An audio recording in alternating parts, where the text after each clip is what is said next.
ড্রেসটা পরে সুন্দরভাবে আমি ঘুরে ঘুরে করতে যেতাম। আমাকে পুজোতে এই ড্রেসটা গিফটে দিয়েছিল, ঠিক আছে। তো আমাদের রিলেটিভই দিয়েছিল। যে হ্যালো বন্ধুরা, ওয়েলকাম টু মাই চ্যানেল। তোমরা সবাই কেমন আছো? আশা করি তোমরা সবাই খুব ভালো আছো। এই দেখো আমার বিয়ের আগের সেই ড্রেসটা পরে এখন তোমাদের সামনে আমি চলে এসেছি। কী বলো তো, বিয়ের আগে সেই পুরনো ড্রেসটা বিয়ের পরে এতদিন পর আমি পরলাম। কেন বলো তো, কারণ এতদিন থেকে অনেক ভিডিও করেছি, সেই আগে করেছি, কিন্তু এখন আর করিনি। হ্যাঁ, এই বছর করা হয়নি, যা হয়েছে গত বছর, ঠিক আছে। এই বছর করা হয়নি। আর আমি সচরাচর এই ড্রেসটা আমি পরিও না, ঠিক আছে। কারণ ঘরের মধ্যে এইসব ড্রেস পরে থাকবো, কি বলবে না বলবে, এমনিতেই তোমাদের দাদা যা খ্যাটখ্যাট করে বাবা। আর তার মধ্যে ঘরে আর কোথায় বা যাবো এইসব ড্রেস পরে, ওই জন্য আর পরা হয় না। তো যার জন্য আমি ভাবলাম যে আজকে শখ উঠেছে, যেন তো বড্ড শখ উঠছে ড্রেসটা দেখে না, মনে হচ্ছে যেন একটু যদি পরতাম ভালো তো। তো আমাদের দেখাই ড্রেসটা আগে না, আমার খুব স্লিম ফিগার ছিল, ঠিক আছে।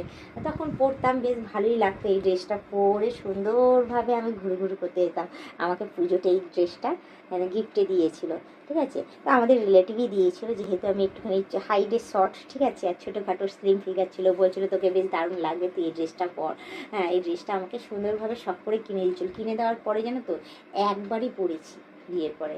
একবার পরার পরেই যাই হোক তোমার দাদা সাথে পরিচয় হলো। তোমাদের দাদা তারপর বলে না এসব ড্রেস পরা যাবে না, হ্যাঁ না তা না, সে কত কিছু। তো তারপর যখন দেখলো যে আমাকে ওয়েস্টার্ন ড্রেস পরেই বেশি ভালো লাগে, তখন থেকে বললো যে থাকবি তুমি ওয়েস্টার্ন ড্রেস পরবে, ঠিক আছে। কিন্তু এই ড্রেসটা পরে ওর সাথে কখনোই আমি দেখা করতেও যাইনি, আর ওর সামনে কখনো পরিনি, ঠিক আছে। তো তারপর তো বিয়ে হয়ে গেল। বিয়ে হয়ে যাওয়ার পর হ্যাঁ, বাড়িতে আমার যত ড্রেস ছিল, জিন্স থেকে টপ থেকে এই এরকম ধরনের ওয়েস্টার্ন ড্রেস থেকে সমস্তটা, এমনকি মিনি স্কার্টও, ঠিক আছে। তোমরা আমাকে দেখো নি এখনও পর্যন্ত মিনি স্কার্ট বা হট প্যান্ট পরে। তো আমি এখানে শ্বশুরবাড়িতে আসার পর থেকে ওসব পরি না, এসব ড্রেস আমি পরি না।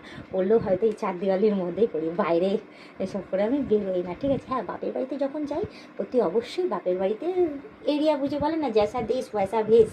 তো বাপের বাড়িতে যখন যাই তখন আমি এইসব ড্রেস পরি, আমার কোনো সমস্যা হয় না। কারণ আমার বাপের বাড়িতে সবাই সব রকম ড্রেস পরতেই পারে, সেই অ্যালাউ আছে, অসুবিধা নেই। কিন্তু এখানে না সেরকম নেই বলে না, ওই জন্য চারটে দেওয়ালের মধ্যেই আমি পড়ি।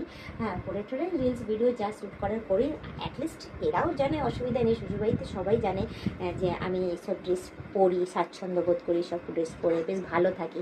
শাড়ি তো অতটা ভালোভাবে পরতে পারি না, ঠিক আছে। আমার মনে আছে নতুন যখন বিয়ে হয়ে আসি, তখন এখানে শাড়ি পরতে গেলে গিয়ে আমার 1 ঘন্টা সময় চলে যায়। তো যাই হোক, 1 ঘন্টা ধরে এরা সবাই ওয়েট করেছে, আমি 1 ঘন্টা পর শাড়ি ঠাড়ি পরে রেডি হয়ে এসেছি। তো তখন বিয়ের আগেও এরা আমাকে দেখেছে ওয়েস্টার্ন ড্রেস পরে, এই জিন্সের প্যান্ট আর টপ হাত কাটা গেঞ্জি পরে আমি এখানে এসেছিলাম বিয়ের আগে। এসে ঘুরে টুরে গেছিলাম। ওরা জানেই যে আমি এইসব ড্রেস পরতেই বেশি ভালোবাসি, আর ভালো থাকি ওই সব ড্রেস পরে, ট্র্যাকেল করতে পারি ভালোভাবে। শাড়িটা তোমরা দেখবে, শাড়ি আমি এখনও পর্যন্ত খুব একটা ভালোভাবে পরতে পারি না। পরলে এদিক ওদিক থেকে গুজে গাছে নিয়ে কোনো রকমের প্যাক ট্যাক করে নিই, যাতে কোনো রকমভাবে শাড়িটা না খুলে যায়। তারপরেও আমার শাড়ি এদিক ওদিক হয়েই যায়। তো যাই হোক, ওইসব কথা বাদ দিই, এখন আসি মেন কথায়। তো এই ড্রেসটা পরে আমাকে কেমন লাগছে না লাগছে অতি অবশ্যই কমেন্টে জানিও।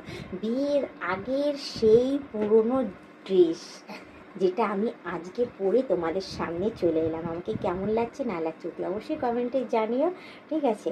আর আগামী দিনে আরও সুন্দর সুন্দর ড্রেসে যদি আমাকে দেখতে চাও, সেটাও কিন্তু কমেন্টে জানিও, ঠিক আছে। তো যাই হোক, আগে তো রোগা ছিলাম, এখন একটুখানি মোটি হয়ে গেছি। তো তো জানি না কেমন লাগছে না লাগছে, তোমরা সঠিকটাই বলো, ঠিক আছে। আমি খুব আনন্দ পাবো, সঠিক বলবে যে কেমন লাগছে না লাগছে, অত ইয়ে করার দরকার নেই, ঠিক আছে। তো যাই হোক, তোমরা যারা নতুন দেখছো তারা অতি অবশ্যই আমাকে সাবস্ক্রাইব করে দিই, বেল আইকনটা টুক করে টিপে দিই, অল নোটিফিকেশনটা অন করে দিই। আর যারা এখনও পর্যন্ত মেম্বারশিপটা নাওনি তারা তাড়াতাড়ি করে মেম্বারশিপটা নিয়ে যাও।